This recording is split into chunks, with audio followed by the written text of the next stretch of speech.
Good evening. My name is Enis Sipahi. I was born in Kosovo, a small country in Europe. 6 years ago, I moved to Turkey, the country where my ancestry is from. I lived there for 5 years and then I came here. There's nothing much I can tell you about myself, and I'm not going to burn your time talking about how great this year was or emphasize stuff just to make ourselves feel special. It's not that I know a lot, but I'm only going to express some of my thoughts to you. I'm also going to refrain from giving any kind of motivational speech because the meaning of the word success has changed. We all break our horns chasing success, but we don't see that what we chase has only become egoism, selfishness, and materialism. So, I do not hope you guys will be successful. I hope you guys will be people with values. The world that we are living in is not a good place. Believe me, it is actually a terrible place. We have come to a period of time where we can legitimately tell the librarians to move those dystopian books from the shelf of fiction to non-fiction. Just like we were warned, we have come to a period of time where we see man-made horrors beyond our comprehension.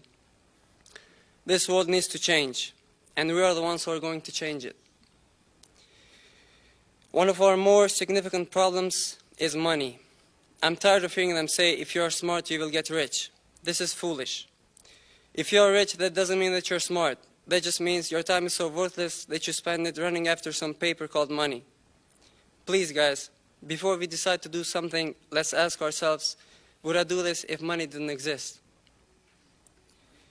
Enlightened people say that, depending on the chronological development of the humanity, we need at least 5 more centuries to understand that money is just illusion.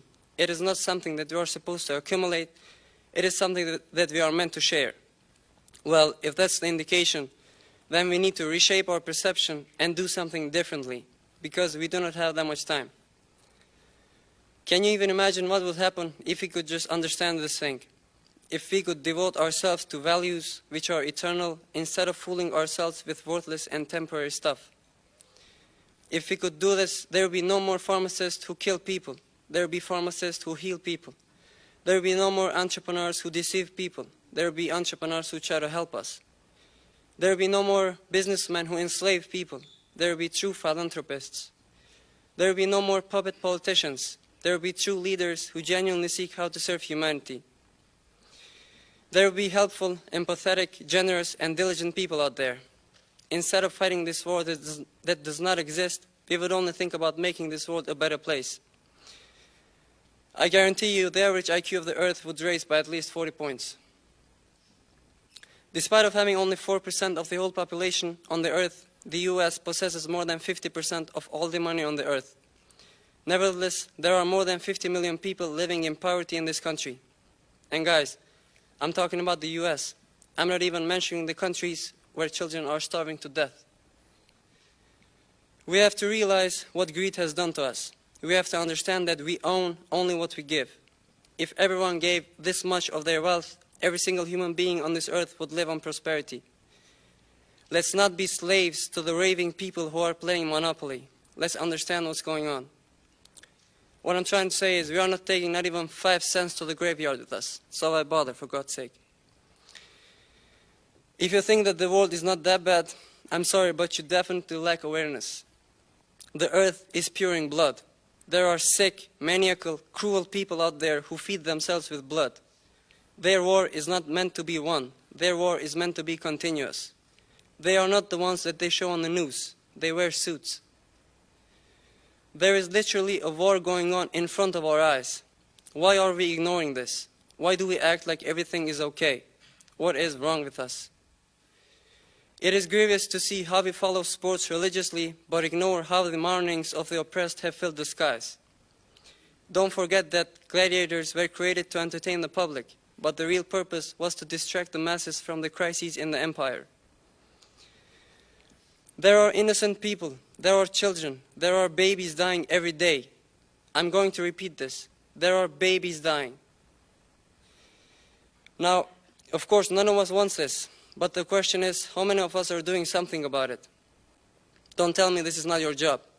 If you really try to see what's going on, you will understand that this is no one's but our job to do. We, the youth, we have a tremendous role and an immense impact on this earth. We are the ones shaping the future.